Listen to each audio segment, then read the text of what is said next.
Hello and welcome to Things We Said Today, our weekly podcast about anything and everything to do with the Beatles, both as a group and as solo artists, past, present, and things to come. And we have some things to come tonight. I'm Alan Kozin, the author of The Beatles From the Cavern to the Rooftop and Got That Something, How the Beatles, I Want to Hold Your Hand Changed Everything. And formerly the Beatles desk at the New York Times, currently a music writer for the Wall Street Journal, the New York Times, and several other publications. I'm joined by my esteemed co-hosts, Ken Michaels, who you will know is the host of the syndicated radio show Every Little Thing. Hello, Ken. Hi, Alan. Hi, everybody. And Darren DeVivo, who you know from WFUV-FM in the New York area, a longtime host. And Darren, how are you doing? I'm doing well. I guess I passed the audition with the first show 2 weeks ago, so because I'm back. Yep. They kept me around. Okay. So I'm surrounded by radio guys. What is this? So this week, we basically are so inundated with news that we're going to be talking about some of the things that have occurred since the last show and will be occurring within the next several weeks. And there's an awful lot to say. As we are taping this show, it's only hours after the press release dropped from Universal about the White Album 50th Anniversary edition, or editions. And even though in the past week or so an awful lot of information about it has leaked out, it's great to see a complete track listing, and we're going to talk about that. But there's a whole lot of other news, too. Since the last time we spoke, Egypt Station, Paul's new album, hit number one on the Billboard charts. Ken, do you want to talk about that? Sure. Well, first of all, I'd like to say that while everybody's saying that it hit number one, and many reports are saying his first number one since Tug of War in 1982, which is true, you rarely ever hear anybody say it debuted at number one. And the reason why I bring this up is because never in the history of the Beatles has any of the solo albums ever debuted at number one. This is the first time it's ever happened. Right. And, I think it's quite an accomplishment. We can debate whether or not it means that much anymore to have a number one album. And debuting at number one is becoming very commonplace these days. Right. But for a guy that's 76 years old, to be that relevant still, to be able to debut at number one, the sales figures were, I believe, 153,000 copies. I have to give most of the credit to Paul himself, because radio, as I've mentioned before, there's only one or two formats of radio that will play Paul's new music. And so the amount of airplay that he will get with his new music is minimal. So most of the promotion behind Egypt Station came from Paul himself. And when you think about all that he's done in the last couple of months, it's staggering. And in particular, I have to give a lot of credit to the Carpool Karaoke sketch with James Corden, which proved to be a master stroke, which got so much attention, people spreading it all over Facebook. It got a lot of people interested in what Paul was doing now, not just his loyal fan base, but, a lot of casual fans that may not keep up with Paul's latest activities. And between that and everything else that he's done, all the concerts at Abbey Road Studios and the Cavern and at Lipa and Grand Central Station and just last week, he did a concert for Spotify listeners. And all this attention that he's been drumming up, that really helped to cause this to happen. Was it really a concert for Spotify listeners or just the video of the Abbey Road concert? It's the video of Abbey Road. Yeah. It's not a unique, special exclusive performance. It was just, I guess, Spotify making that Abbey Road performance available. I mean, I'd love for it to come out on a physical format, but that's a topic for another day. Yeah. Yeah, but not something that was a new performance specifically for Spotify. Right. Okay. So it looks like, in a way, he has bypassed radio and gone directly to video, either TV as such in the case of James Corden, or YouTube in the case of the Grand Central concert, or Spotify carrying the video of the Abbey Road. It's interesting. But he's done so much. You got to give him a lot of credit. Yeah, he has busted his butt to promote this album. You gotta give him that. But not to, if I could chime in, I just Absolutely. thought of something. I don't know how much he's busted his butt in the past with albums that have debuted well, but not at number one.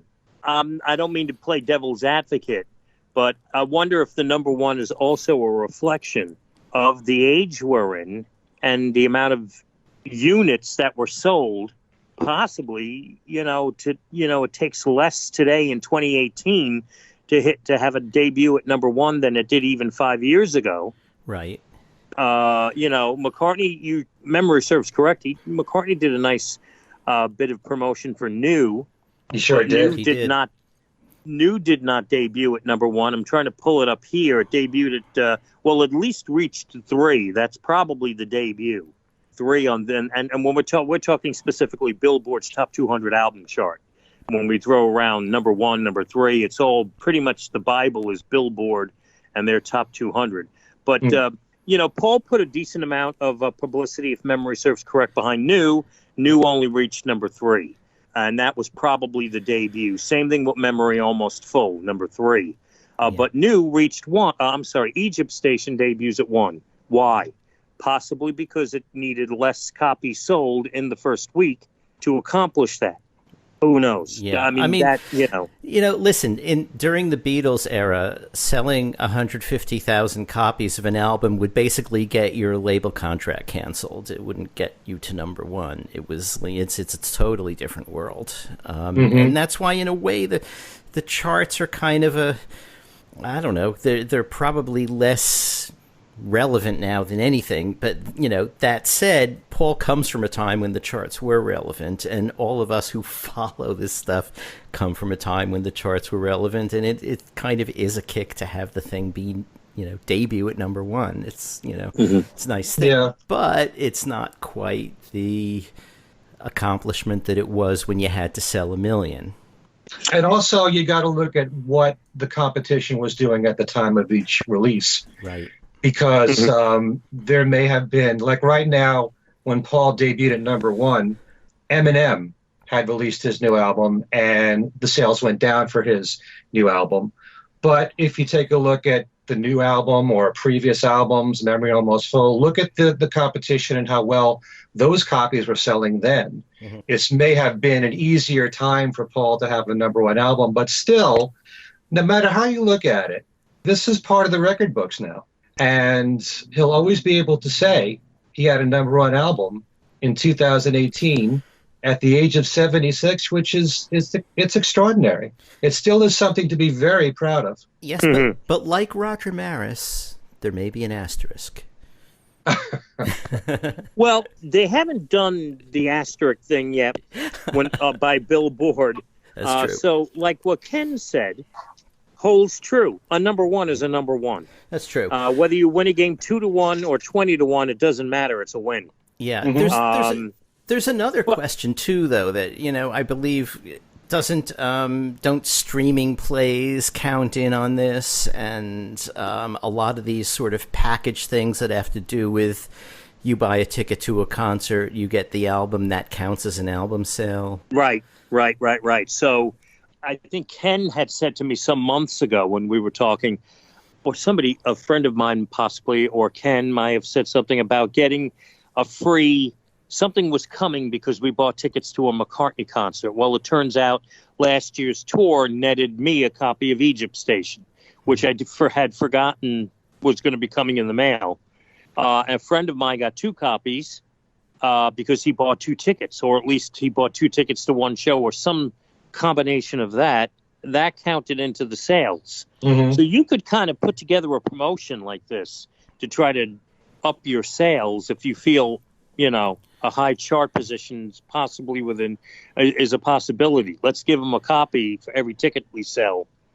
I had posted on my Facebook page, and I don't know if I interpreted these stats right, and I don't know if I think the source was reputable that I got these from, but it said, and I think Ken pointed this out, that Egypt Station, in their words, earned the number one position because of 153 equivalent album units sold.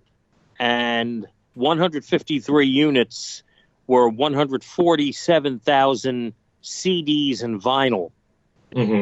6,000 were a combination of streaming and downloading, and 5,000 streaming units were of that 6,000. So the smallest portion of sales were downloaded albums, only 1,000.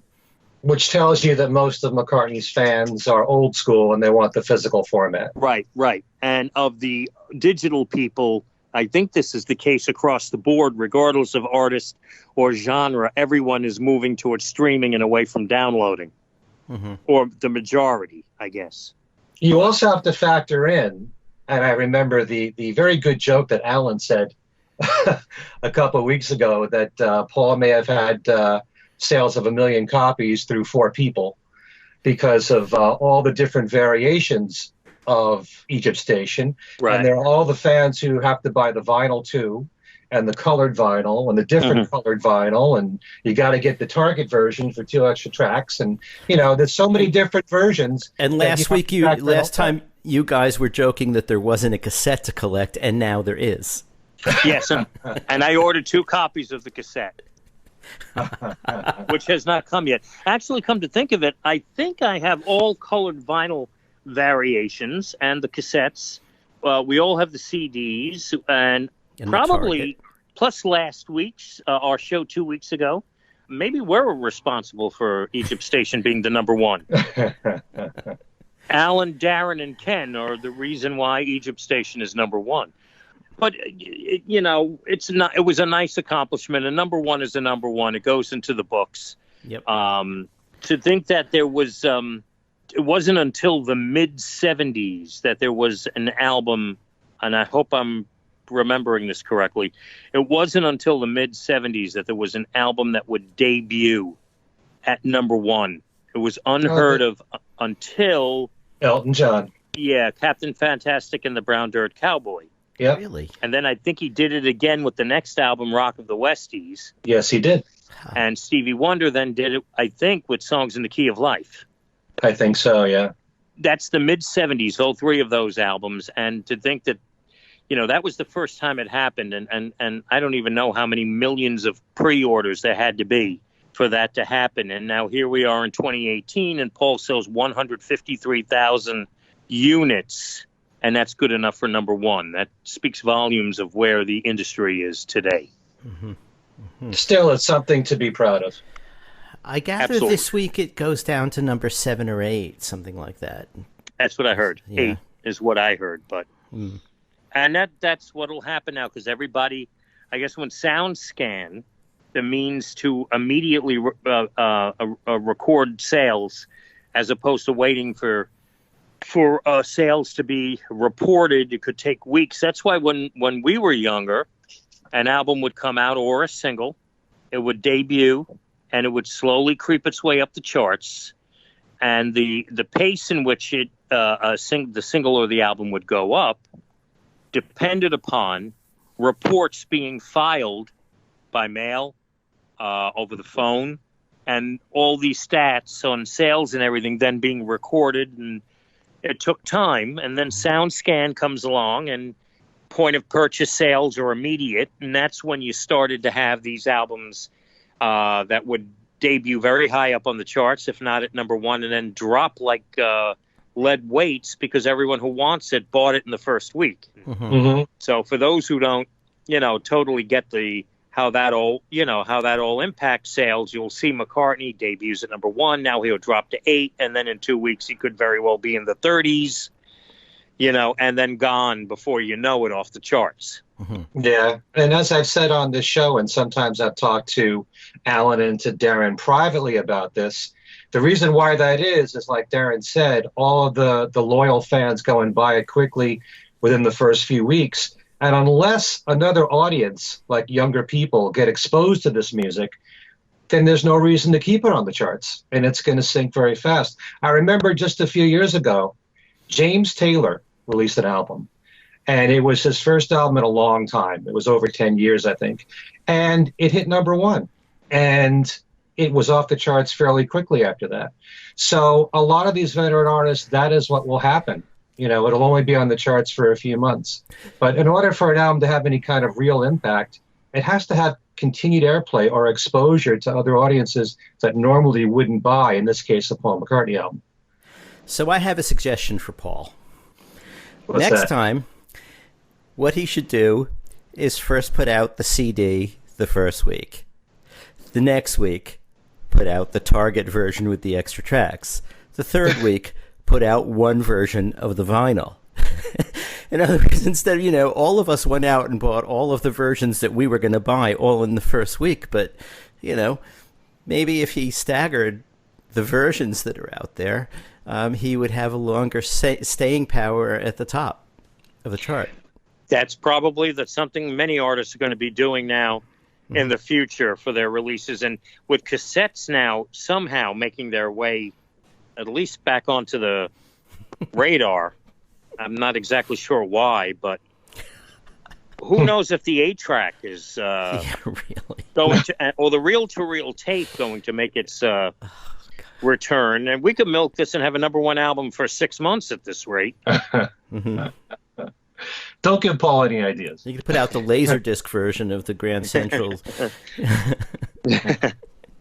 And we do know that there's been talk about a deluxe version of Egypt Station, which, depending on what you've heard, it may come out before the end of the year. There's no guarantee about that, but there's another 10 songs, Paul has said, that he's recorded, and I'm sure that's going to come out. So that'll factor into the sales, too. Right. I wonder how much of what Paul does with Egypt Station is arranged around the release of the White Album and the other way, the 50th anniversary packages of the White Album and vice versa. And if, Egypt Station possibly still he attempts to squeeze it out before Christmas, or if it's a 2019 release, so as not to get, slaughtered by the White Album set coming in early November. It's a good question that because you just brought this up. With the release of this, with Egypt Station, then the Imagine box set, then the White Album, is all the competition really benefiting, in this case, Egypt Station, or does it hurt the sales? Who knows? Because it's keeping Paul's name out there with the White Album coming out. So in some ways, it's a benefit. What do you think? That's an interesting question. That's a good point. Is there such a thing in this day and age as with an artist like Paul and the Beatles collectively? Is there such a thing as oversaturation? I know that I will figure out a way to get all of this product. There are some Beatle fans on, say, Facebook that you'll see complaining of all of this stuff coming out at one time and who's deciding which they're going to go with and what they're going to wait to buy. And it's a good point, and I wonder if there's the possibility that there could be oversaturation. I notice we don't hear any more about the next two McCartney archive releases. I would think it's a safe bet those are going to get pushed off because initially didn't Paul say, or wasn't there talk that late this year we'd get the deluxe Wildlife and Red Rose Speedway? And now that kind of went away, for the time being, or actually went away totally. You never hear those mentioned again.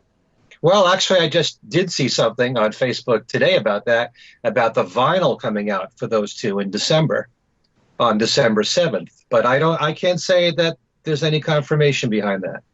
So maybe the vinyl will come out first and then the CDs after that. We'll have to wait and see. But I think it would be wise just to push it back a little with all this other stuff coming out. So, yeah. So we should move on because we have a lot of topics to cover. And we still have at least one or two Paul-related topics to cover before we get to the White Album. So let's talk a bit about the set list for the Canadian leg of the Freshen Up tour. Any observations about that, Ken? I'm not too thrilled with it because it's called Freshen Up Tour and there's very little freshening up. The only changes that he's made are the 3 songs from Egypt Station. And in a way, I'm even disappointed that there's only 3 songs from the album. Because if you take a look at what he was playing originally, I believe at Abbey Road and it might have been at the Cavern, he was doing Confidant, but he's not doing that in the set list. The only 3 songs that he's doing are the same ones he did at Grand Central, which are Come On To Me, For You, and Who Cares? Right. And the only other changes that I noticed was that he brought back Let 'Em In, which is nice. He played Michelle, which he tends to do in countries where there are French-speaking people. And he added From Me To You, which is a nice surprise, but that's about it. And I'm stunned that he's not shaking up the set list at all. And maybe as the tour goes on, he'll take some songs in and remove some. I heard an interview that he gave in Canada, which we're going to talk about a little bit later on, where the person who interviewed him said, how come you never do anything like Silly Love Songs anymore? And he did say in this interview that they were considering it.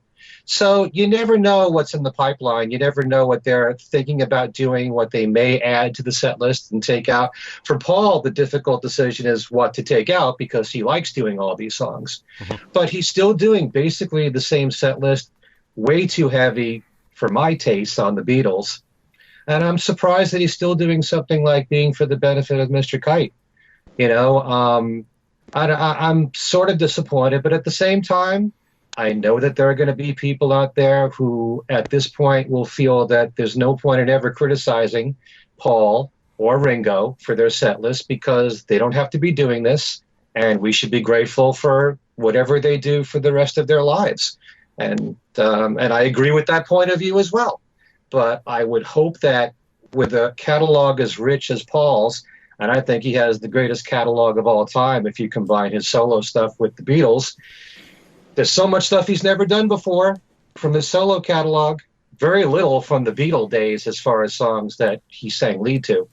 But, there's so many songs I'd love to hear him do, and if he's worried about songs that the public may not be familiar with, the more casual fans, there are hit songs that he's never done live before.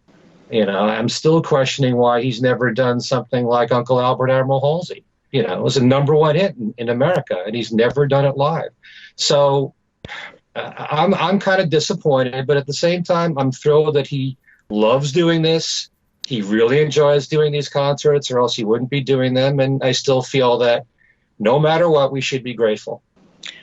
Good points. I mean, I don't really even pay attention to his set lists anymore because I know that from the point that he resumed touring in '89, his set lists, basically any changes are usually subtle.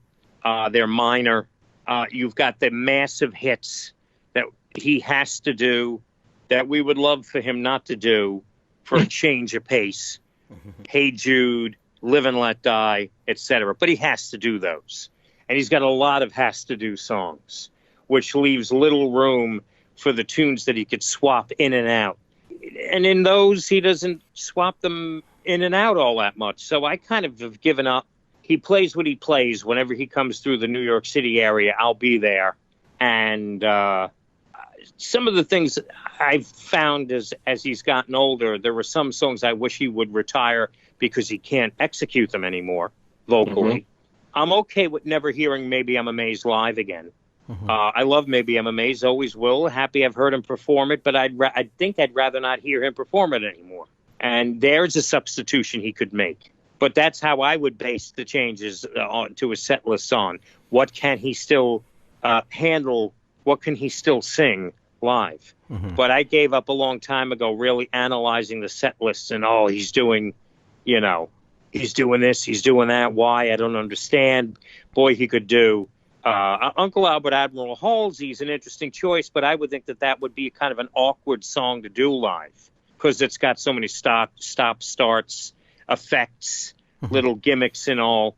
I'm sure there's a way to figure out to do it, but I'd love to hear him do with listen to what the man said a little more often.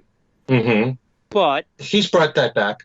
See, and there's also I tend to forget what he was doing on tour 10 plus years ago. I don't remember.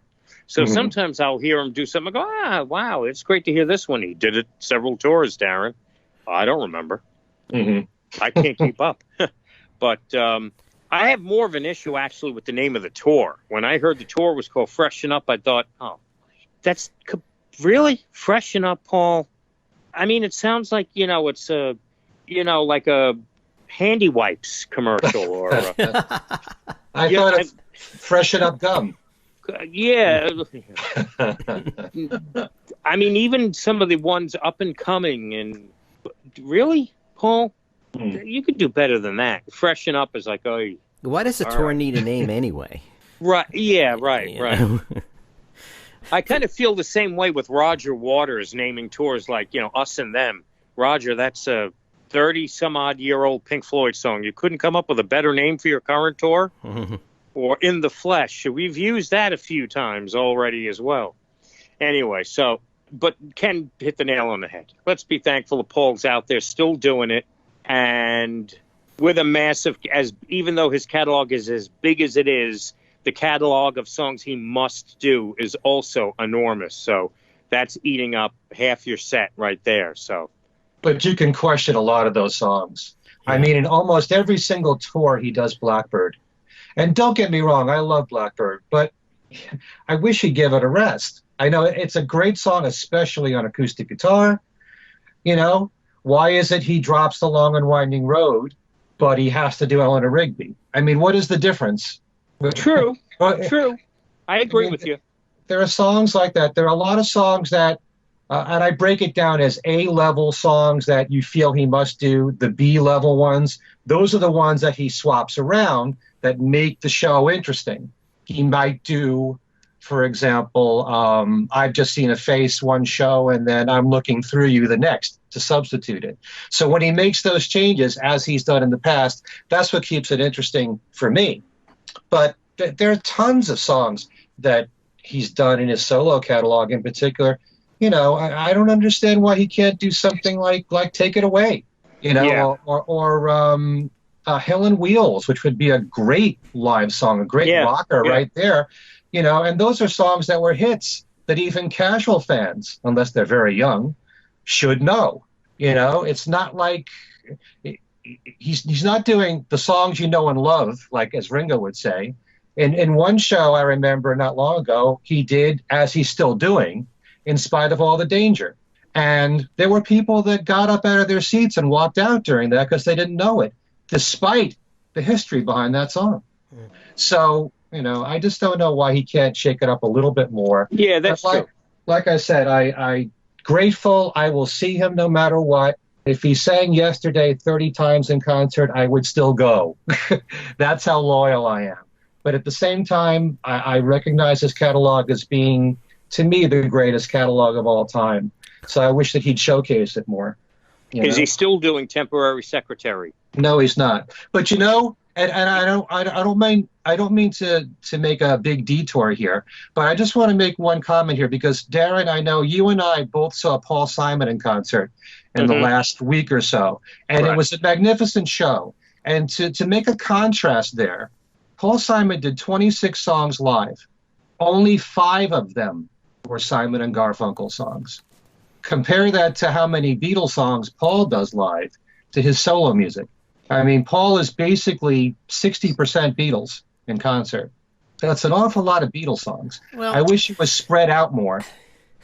Simon and Garfunkel were great. I love Simon and Garfunkel, but the Beatles are the zenith of Western civilization. There's simply no comparison between the Beatles catalog and anything else that has ever happened. And that includes Paul's solo catalog. So I can understand why he wants to do all these Beatles songs. He knows that, look, you said before, Carpool Karaoke got people interested in his new stuff. I'm not sure about that. I think Carpool Karaoke got people interested in hearing him talk about the Beatles. Because how many millions of people watched Carpool Karaoke and 150,000 people bought the new album? Mm-hmm. You know, it's not as if everybody who was charmed by him on Carpool Karaoke, and lots of people were, thought, you know, wow, I'll listen to his new thing. It didn't happen. You know, it's the Beatles, and he understands it's the Beatles. That said, I'm beginning to see a lot of people on Facebook and elsewhere saying, couldn't he give Hey Jude a rest? You know, Yeah. Much as everybody loves Hey Jude, you know what you're saying is right. You know, a lot of these things that he thinks you must play, maybe you don't must play him. You know, maybe. Also, here's another thing. I feel pretty sure that at this point, people who go see him live have seen him live before. I don't know that you're getting that many people who, at this point, are going to see Paul McCartney for the very first time. So they've seen him do Hey Jude, however many times they've gone to see him. You know, and they've seen him do Yesterday. And I think people understand that he has a huge catalog, and that you're getting 3 hours just about, you know, I mean, and you can't get everything in that 3 hours. And I think he should stop thinking about the, you know, I must play this thing. It's not really, I don't think it's really true. I agree with you. But I do think, as far as Paul Simon's concerned, you know, there's a lot of people out there that love Paul Simon as I do and recognize a lot of his great music. But there are some people who look at that period with Art Garfunkel as, you know, maybe his best, you know, and would be disappointed that he's not digging into that period. But he really spread it out over all the decades, and he did it well. And I wish that Paul McCartney would use that kind of a model. I think, and I don't know if this, I haven't heard anything specific, but I also think that the choices that Paul Simon made for his tour, his farewell tour, in a way downplaying the Simon and Garfunkel years and emphasizing the solo stuff actually speaks volumes for his relationship at the moment with Art Garfunkel. I don't, you know, I just get the impression that the relationship, which was never good, may very well have soured even more. And he wanted to make it a point with his farewell tour that this is about Paul Simon. This is not about Simon and Garfunkel. Right. Here's a sampling of our hits. He didn't even make mention of Art. I know that. And although somebody did say, and I don't remember now, somebody said the Friday night at Madison Square Garden, he might have just in passing mentioned his name. But at the final show this past Saturday night at Flushing Meadows Corona Park, and the first Garden show, and other shows I know in other parts of the country, no mention of Art Garfunkel. When he did Bridge Over Troubled Water, he led into it by describing a song that he had given away, and he was reclaiming it. And on the at the first Garden show that I was at, I'm thinking, he's not going to do Red Rubber Ball, is he? That's what I was thinking. He wrote that. The Circle recorded it. What does he mean? I gave this song away. I'm claiming it back. And then he starts Bridge Over Troubled Water, and I'm thinking, wow, he considers it having given that away. Oof. It doesn't say all that much for the fact that, you know, he wants it back from his former partner, whose name won't be mentioned. So I think the set list for Paul Simon was more of a reflection on the state of their relationship than trying to do an equal sampling of an entire career and emphasizing the legendary past like Paul does it with doing so many Beatles songs. Paul did stay away from Beatles stuff in the 70s with Wings when the relationship was still not totally healed with the other Beatles. Well, he wanted to prove himself on his own, too. Yeah. Okay, so the other surviving Beatle has been busy as well, and Ringo is still touring, toured all through the summer, and finally hit New York again, and Ken was there, right? And Darren was almost supposed to be there. Darren had a ticket, but Darren did not budget his time correctly and ended up missing the show that night. And as I think about the fact having missed it, you know, just gets me all twisted up and angry again. So let Ken take the mic and tell us what he experienced and what I missed at Radio City Music Hall. Over to you, Ken.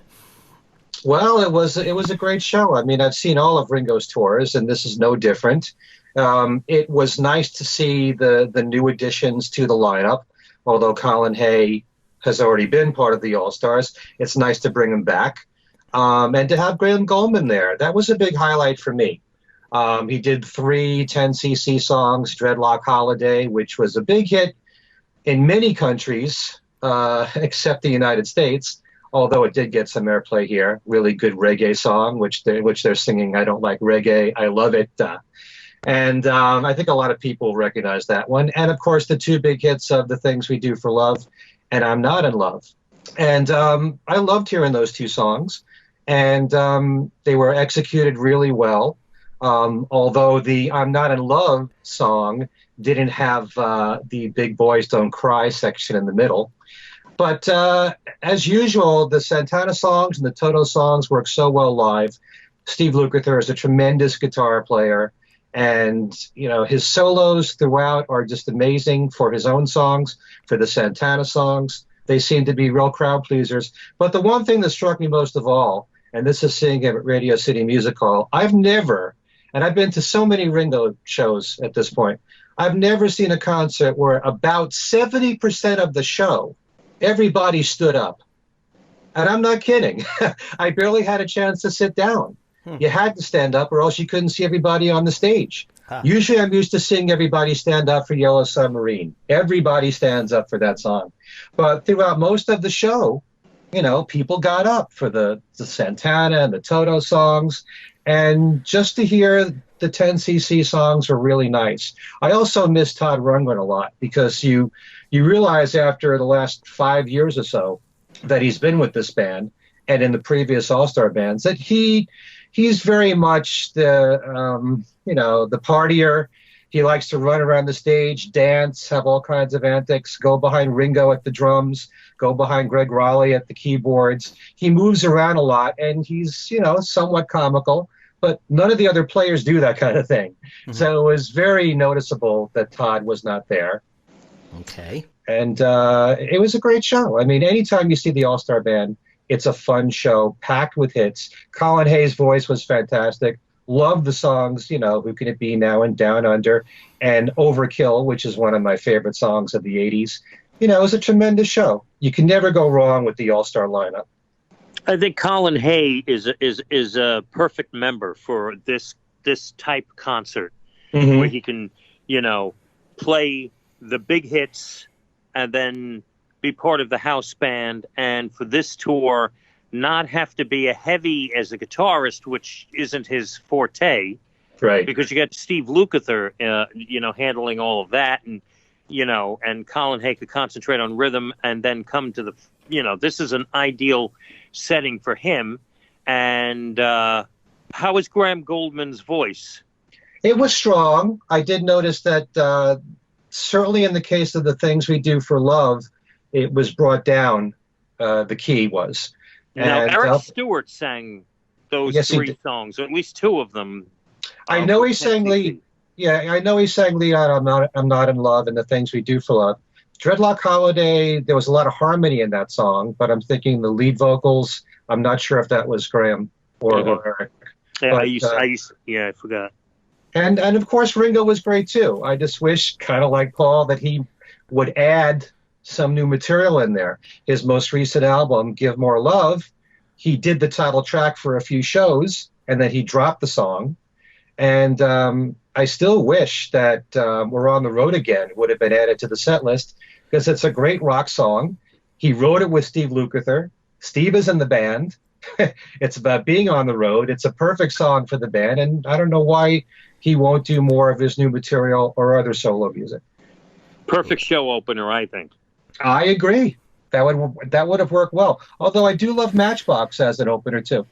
Okay, so I hear a listener out there saying, when are you guys going to get to the White Album already? But we have one other stop before we get to the White Album, and that is the John Lennon Imagine Box. We won't dwell on it because we're going to talk about it I guess, on the next show when we've all heard it, but I've heard it. So I can just say that I think, based on what I've heard, so far listening to the tracks, that I think you'll be generally pleased with the sound of it. And with the bonus materials include a lot of outtakes I've never heard before. A lot of them are also isolations, which are interesting. I mean, you get some John vocal isolations, which are really beautiful. Some backing band isolations, some string accompaniment isolations, which are kind of nice too. And then there is a disc devoted to sort of compiling from, various comments of John's about each song, plus, going from the demo to the close to finished version, that just sort of walks you through the history of each track. So basically, that's all I'll say about that. And we'll talk in greater depth next time about that. And the other thing is I have the book too, the Imagine book, but only, I think, the standard edition. The expanded edition I have on order, but I'm reviewing the book for the Washington Post, so I've got the regular one, and I think on that too, I think people will be pleased. It's it's like a lot of these recent Beatles-related books and Yoko-related books. She put out some for Genesis, and, where you're getting an awful lot of pictures. But it would be wrong to say that it's just a big coffee table book, because there is a ton of text. There are text sections devoted to basically everybody who was in the house when John recorded the album. His assistants, his secretaries. There's even a section about May Pang, and even though in a lot of the other cases the person the section is about actually, I guess, spoke to the compilers of the book and, gave memories, May didn't, but Yoko basically wrote a section about May, which was actually quite nice, given, the relationship between the two is not, from what I can tell, the most friendly, but she's actually paints sort of a lovely portrait of May. Wow. Yeah. That's shocking. Yeah, actually. Although her last sentence of this section is, and she was also a really good secretary, which I thought, okay, it's like giving and taking away. But, well, that was...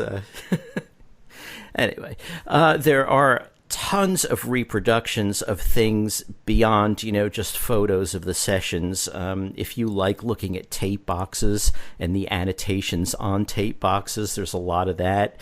There's a schematic of John's house, floor plan. There are schematics. Oh, that's cool. Yeah. I found that interesting. Yeah. Yeah. Wow. And also of the section that was the recording studio, and it shows the mixing board, both, the way you usually see a picture of a mixing board, but also with the board opened up so that you can see sort of the electronics inside it. Wow.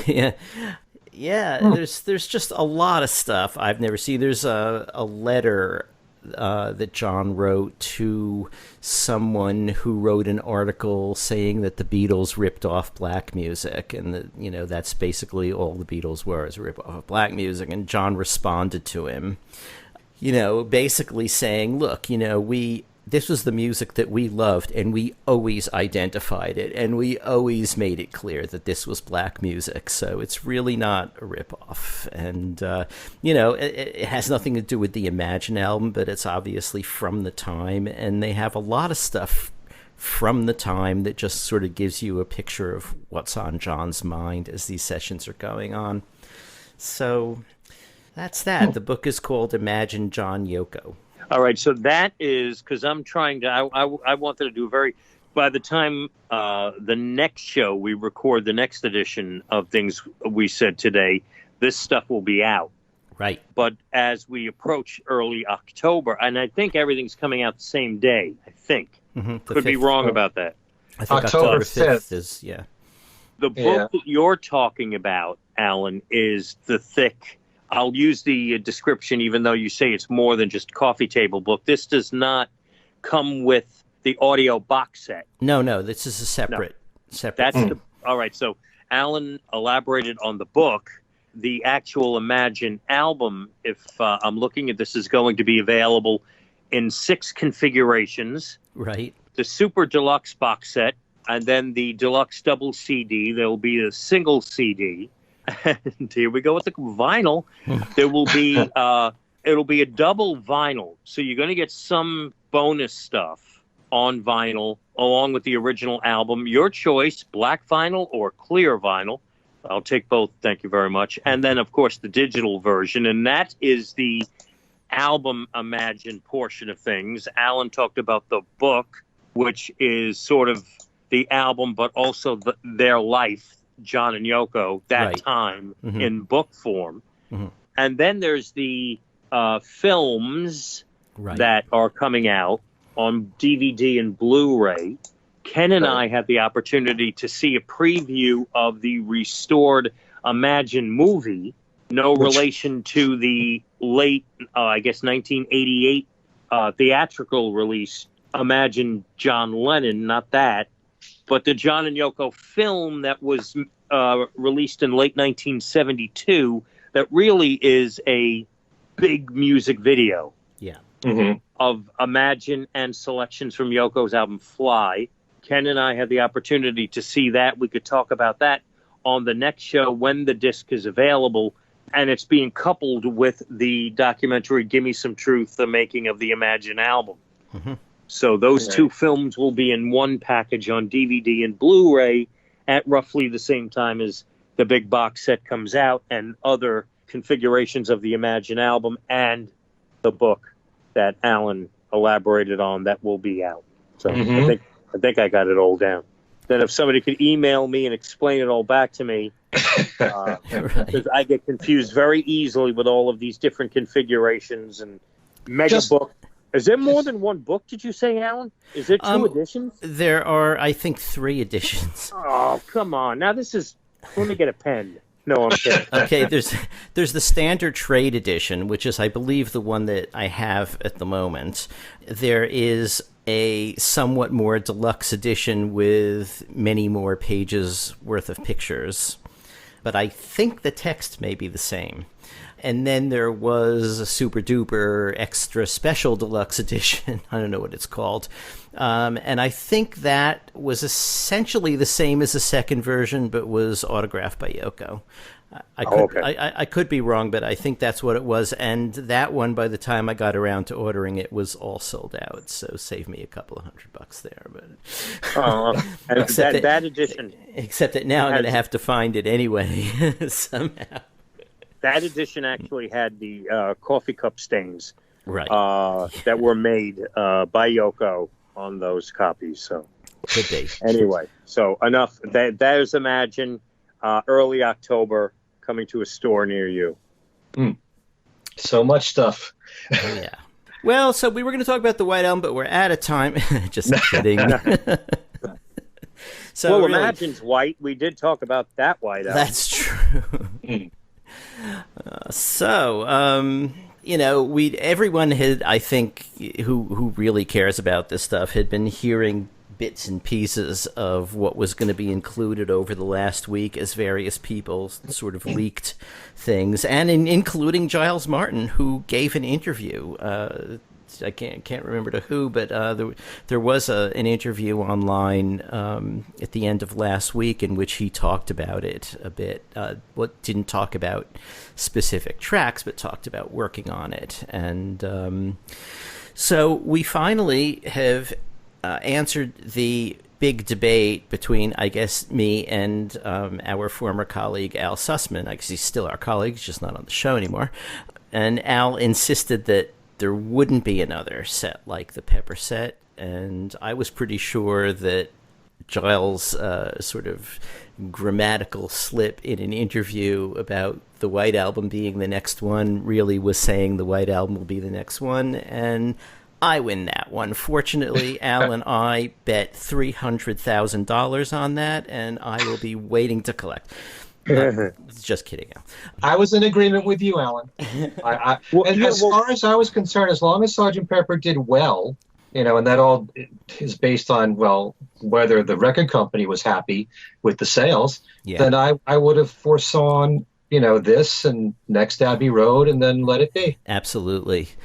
So it looks like they are doing a pretty spectacular job with this. Should we just go through quickly, what the CD layout is? Mm-hmm, sure. Okay, so on the Super Deluxe Edition, which is actually all I care about, although there are cut-down versions too. CDs 1 and 2 are obviously the White Album, but in a new stereo mix by Giles. Can we assume that this is similar to the new remix of Sgt. Pepper's Lonely Hearts Club Band last year? I'm not sure, because with that, he was trying to reproduce the mono album in stereo, and in this one, I don't think that's the order of the day. I think he just wants to clean it up a bit. From the little bit I've heard of, there's a sample track on Beatles.com of back in the USSR, and the drums and bass are, as in previous Giles remixes, much more present than they are on the standard album. Usually that's good news for both Paul and Ringo. In this case, it's just good news for Paul because he plays both bass and drums on that track. But the drums sounded really, really crisp. I mean, they only give you a minute of it, but it sounded good. Mm-hmm. Okay, CD3, the Escher demos. Yay! We all know and love the Escher demos, but we have only heard 23 of the 27, and we will now get all 27 and all of them in stereo. Wait a minute. They're actually going to completely offer something? Because it always seems like with these Beatle releases, we get samplings of these things. Yeah. When the anthology albums came out, George Martin could have included this. Why didn't he include that? But at least we get this. But why did he put a fade out on it? Why didn't he leave it like it sounded? So we're going to get all of the songs on the Escher demos. Yeah. There you go. That's great. I think with Pepper, they completely rethought the approach to archival stuff. On the anthology, they Frankenstein different takes, and they monkeyed around a lot. With what we got on Pepper was much more the pure track, and I think that's going to be the case here too. And the Escher demos now will be in stereo, and what they have done is they've sequenced them in the sequence that the songs appear on the album, and put the songs that weren't on the album at the end, of which there's tracks 20 to 27 weren't on the White Album. So those are all. Do we know the Escher tapes? What is the closest to a master? Was this a collection of cassettes? A cassette? Was it reel to reel? The source of the Escher tapes is what? Do we know? I think it's open reel, and George owned the original copy, so it would mean that Olivia supplied that to Apple.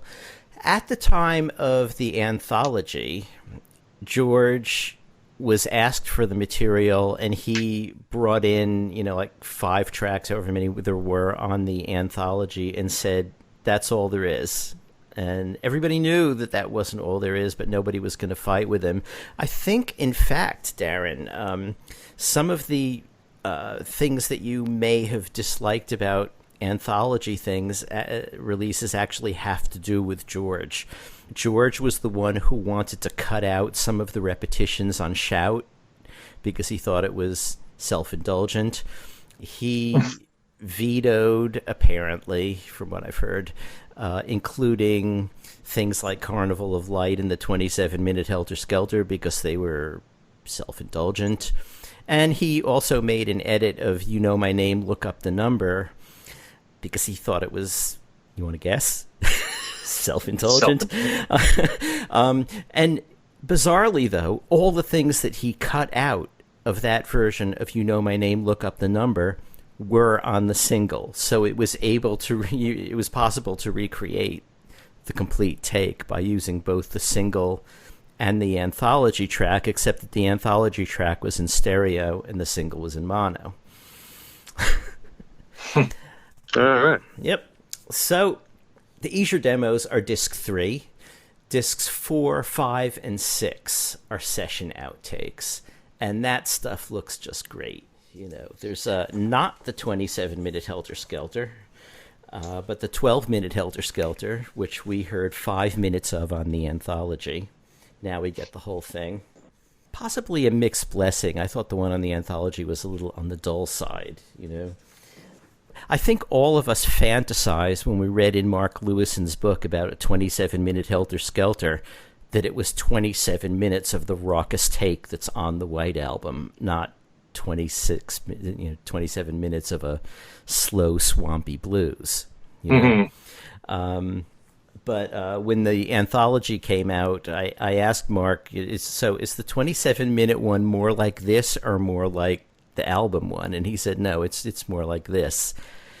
And he said, I don't know why everybody is so fascinated with the 27-minute Helter Skelter. And like, come on, did you read your book? Everyone is fascinated with it entirely because of his book.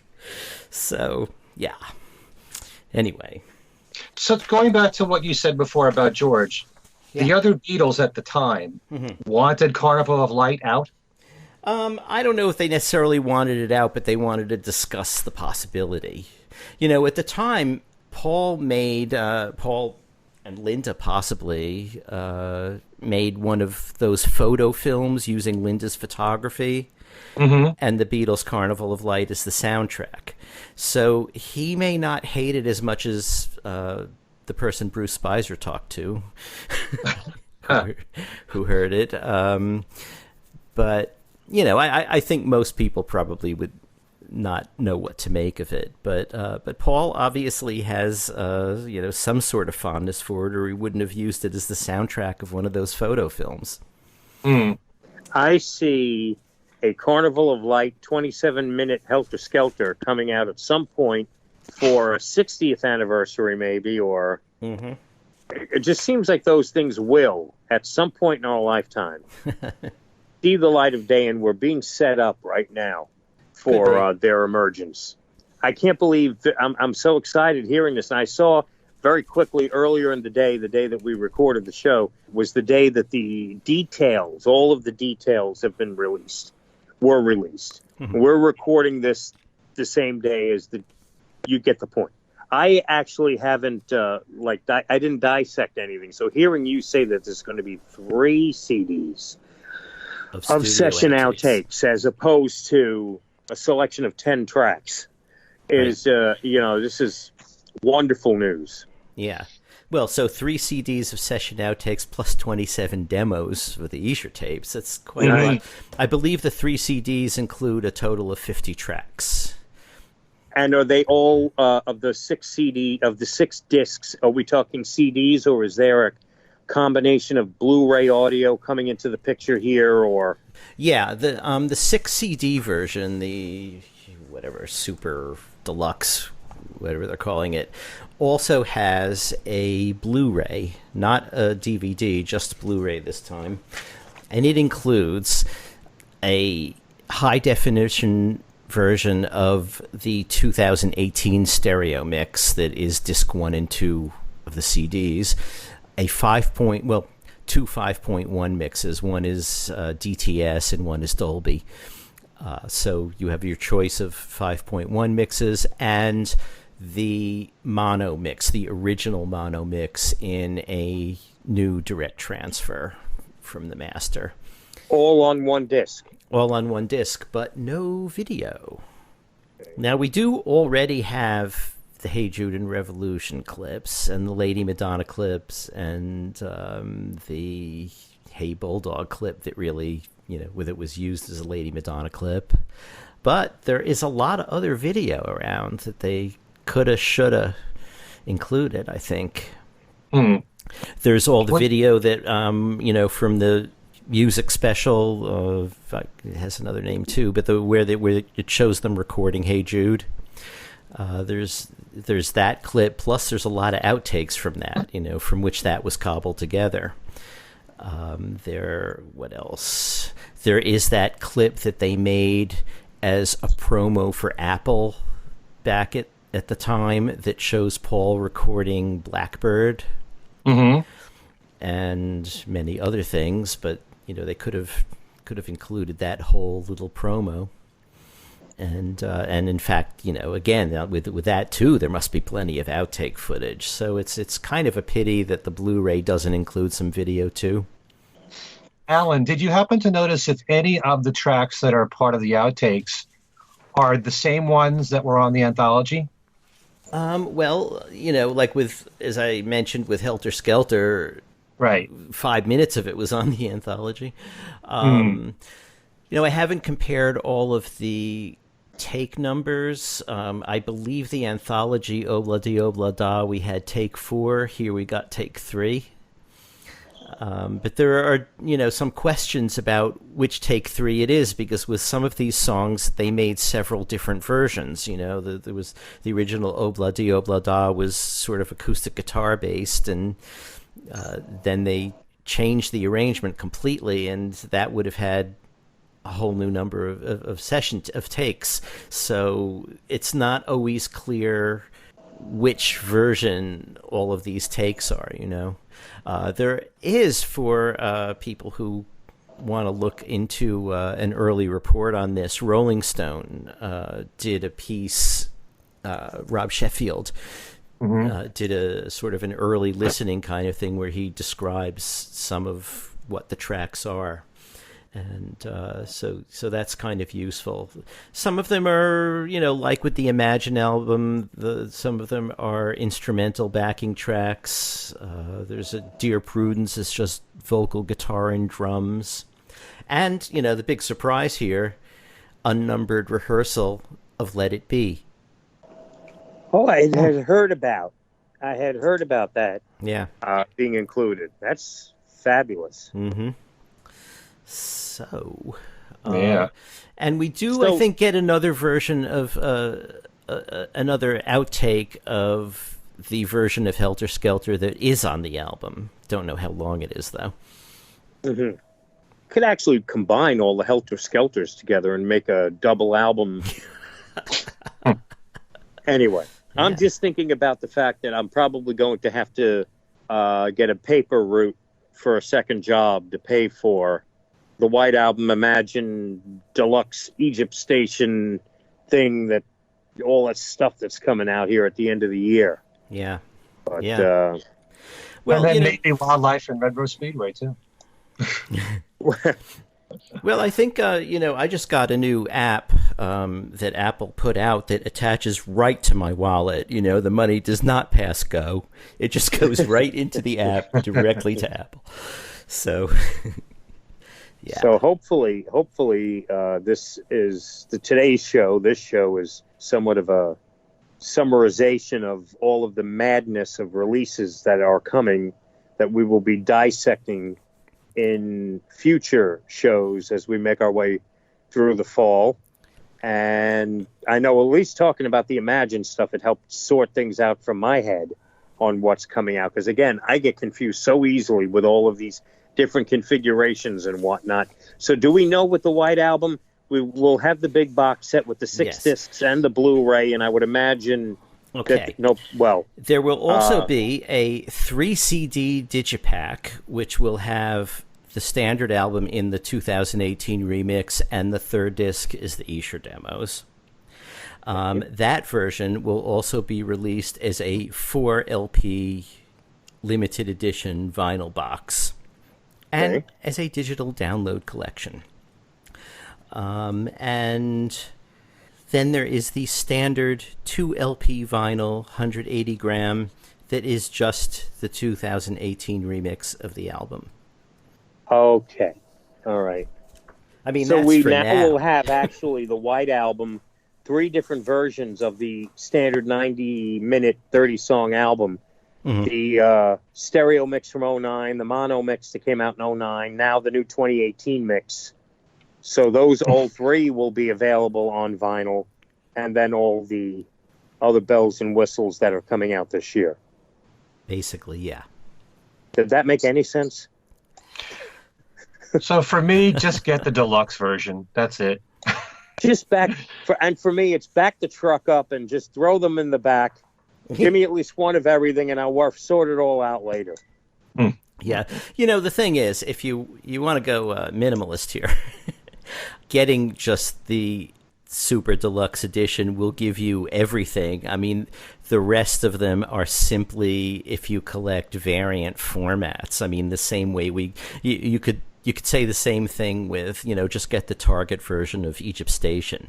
I mean, right. The other stuff that we got is because we collect, sort of inclusively. But yeah, the Super Deluxe is I think clearly the way to go. And at some point in this, there's going to be a white vinyl, white album. Oh, undoubtedly. I wonder if they'll put out a cassette version too. Maybe we'll see how Egypt Station does. I know I'm going to go right to the Escher demos and the 3 CDs of outtakes. Oh yeah. And if the Escher demos sound anything as good as the handful that were on the anthology, and I'm sure they're going to be, probably even better. Possibly. Then we're in for some treat right there. The Escher demo of Back in the USSR, I believe, Apple is sort of has out there online as well as a YouTube clip. So you can check that one out. Cool. Yeah. And I think, probably over the coming weeks, they're going to put out more and more little videos. The press materials came with an unboxing video that just showed all the different editions, being spread out and, the discs coming out and then the whole thing being reassembled into the box. It was kind of nice. But there was also a clip of Giles and Sam Okell talking about remixing the album and what they had in mind. Look for that on YouTube as well. It's really kind of interesting because they talk about the differences in the problems that they face between this and Sgt. Pepper, because they were recorded in completely different ways. And they also said, and this is kind of interesting, that, listening to all the session tapes, you hear an awful lot about how there were tensions during the White Album, and they were really 4 solo artists doing their own thing and, barely getting along and all that. And Ken Scott has always said, I hear that, but that's not how I remember those sessions. I remember those sessions as being very friendly and a lot of fun. And now Giles says that listening to the tapes, that's his impression too. Huh. So, we make it... Darren? No, I said interesting. Yeah, we may get a completely different impression of the album, based on the other materials. And, also the Super Deluxe version comes with a big book, too. So there'll probably be plenty of information in that. And yet, if you remember the interview that Paul gave to Paul Gambaccini, he said the White Album was the tense album. Yeah, and John always said that too. John said it was here. We were already 4 solo artists. But it's interesting. Someone sort of wondered. I can't remember where I read this, but it kind of makes sense. I think someone asked Giles, do you think, or maybe Giles suggested it.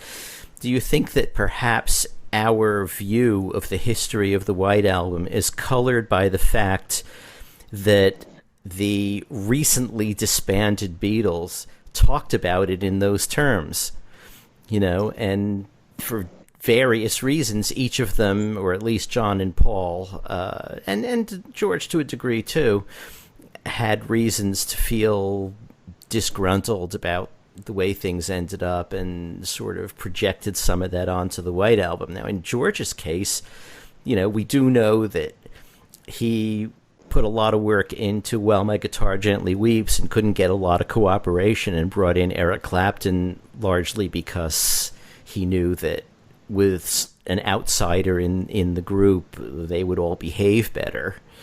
And as it is, John didn't, I don't think, even turn up for that session. So not sure about that, but I think John doesn't play on it. And also, there are a lot of songs on the White Album that don't have all four Beatles on there. Right. But a lot of that is because some of those songs didn't require it, No. like Julia or Blackbird, Right. Yeah. I mean, I think there was so much going on during those sessions that, Paul could say, take Ringo and say, let's go into, Studio 3 and just do something in there while they're working on overdubs for whatever else it was. Right. That was my impression of the way that album was done. Well, this is reminding me of what some people have said about the Let It Be sessions. There's some people who think that they were miserable sessions altogether, that they weren't getting along, and you can hear that in some of the bootlegs. Mm-hmm. And then you can also hear them having fun. That is true. And Ringo said in the documentary that came with the 2009 releases, he remembered having a great time at the Let It Be sessions. Yeah. So I guess since you brought that up, Ken, what a segue. We should mention an interview that Ken alluded to earlier in the show, actually way, way back when we were talking about Egypt Station and Canadian interview that Paul gave, where Paul talked about a new version of Let It Be coming out. And this is, I think, going to be a little controversial because, and it's something we've talked about before, which is the idea of re-editing Let It Be to include more of the fun stuff that went on and make a somewhat less dark film. And a lot of people, I think, will think that is changing history. You remember we had a guest on that Steve asked that question to. Is it changing history? And I think that's what a lot of people will think. And I think what they should do is put out both the original film and their new version of the film. But a lot of people that I know began saying once, at this point, all those Nagra tapes that we have, I mean, we have basically the whole session. And you can hear there's some tension and there's some boredom and there's some things that would be boring to listeners, but not necessarily to a band who's in the process of learning the songs, which are new to everybody. But there's also a lot of fun and a lot of bright stuff. And I know one person said at one point after hearing all the Nagras, why did that film look like that? It does not represent what we hear on these tapes. And so, this is, and apparently Olivia and Yoko both were against Let It Be coming out because it was so dark and it was so miserable. And I think that possibly the idea of re-editing it, using a lot of the outtake footage and showing a brighter view of it may have convinced them to release it at all. Well, we can speculate, and it'd be very, very premature, but if done correctly and not presented as Let It Be, it could be a huge release to have a new film from those sessions. Mm-hmm. As long as it's not referred to as Let It Be. Right. Maybe now call it Get Back or whatever. Yeah. But to have, I think, a clean something coming out of those sessions, I would welcome, even if it's not the original movie. We all have or many of us have our bootlegged versions of Let It Be to fall back on. Mm-hmm. This is giving you healthy chunks of performances that maybe we haven't seen before. Just don't call it Let It Be. Right. Interesting. So. I don't know about that. I have no problem if you add more material to Let It Be, as long as you don't take out anything that was in the original film. But that's the thing, if we are representing this, they are going to leave the negative stuff on the floor. They're going to take out of what was in Let It Be in theaters in 1970 and not give it to you if they're looking to re-edit this film in a new light. Then it's not Let It Be anymore. It's not realistic. They should give you both. Yeah. But you know what? But why we always say they want to hide the original and they don't want to emphasize the negative. Why are we making a new mix to begin with? You know what I'm saying? Why can't you have the positive and negative mixed together so you see both sides in one film? We want it. But Yeah. clearly, the powers that be at Apple, we know who they are, don't want it. Or it would have been out already. Mm-hmm. To be And as Paul- continued on our show in 2020 for the 50th anniversary of Let It Be. Mm-hmm. Yeah. As Paul has said, Yoko and Olivia are Beatles in the sense that they have an equal vote. So Right. Well, there you go. You know, we say at the beginning of the show that we talk about the group and solo artists, past, present, and things to come. And I think in this show, we've pretty much covered all of that. yes, we And have. Paul Simon. And Paul Simon.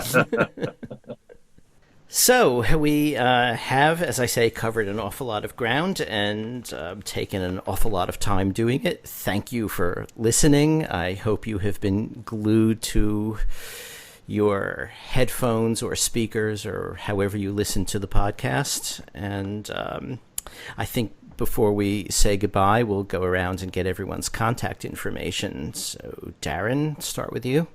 All right. If you go to Facebook, the Facebook page that you should like is called Darren DeVivo on WFUV Radio. That is more what I would, in a perfect world, that's more of my broadcasting Facebook page as opposed to my personal one. So look for Darren DeVivo on WFUV Radio on Facebook. If you want to shoot me an email, my WFUV email address is my name, Darren DeVivo, DarrenDevivo at WFUV.org. Okay. And before we move over to Ken, I'll just give you the general contact information for the show, which is you can email us at thingswesaidtodayradioshow@gmail.com. You can follow us on Twitter at @thingswesaidfab. And we have a Facebook page, which is Things We Said Today Beatles Radio Fans. Ken? My email address is everylittlething@att.net. You can check out my website, kenmichaelsradio.com, where you can listen to loads of interviews with people in the Beatle world, musicians, authors, you name it, plus Beatles trivia, where you can win one of 9 prizes every single week, including Paul McCartney's new album on CD, Egypt Station. And don't forget, I have another new show, a video podcast called Talk More Talk with Kid O'Toole, Ken Womack, and Tom Hunyadi. Like this show, it's bi-weekly. It's a live video broadcast on Tuesday nights, usually at 9 or 10 p.m. Eastern Standard Time, and then it stays on our Facebook page, and it's also going on YouTube, and eventually it'll also be on Podbean, the audio for that, and iTunes as well. The Facebook page is Talk More Talk, a solo Beatles video cast. Okay, so I've got that show and my syndicated show, Every Little Thing, and the website. It's plenty there to keep me busy. and this show. Okay. And I might as well plug one of my things. It's not really my thing. I'm just going to be at it. There is the Beatles White Album International Symposium at Monmouth University in New Jersey. You know, since nobody's going to be talking about the White Album right around the time this happens, which is November 8th through 11th. In other words, starting the day before the album reissue is released and continuing all through that weekend. It's run by Ken Womack, who is the dean of the school. And let's see who will be there. Besides me, there is Mark Lewison. You've all heard of him. He is giving the keynote speech at this symposium, I believe, on the last day. I don't think the schedule is totally set yet, but it begins on that Thursday night with a performance by the Weaklings and a White Album listening party moderated by Bruce Spicer.